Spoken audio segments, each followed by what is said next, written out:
We've been talking how the Fast and Furious movie series helps us to have ideas about how we can fight for our family.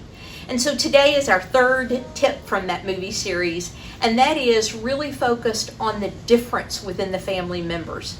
Within the Fast and the Furious family, everybody has different strengths.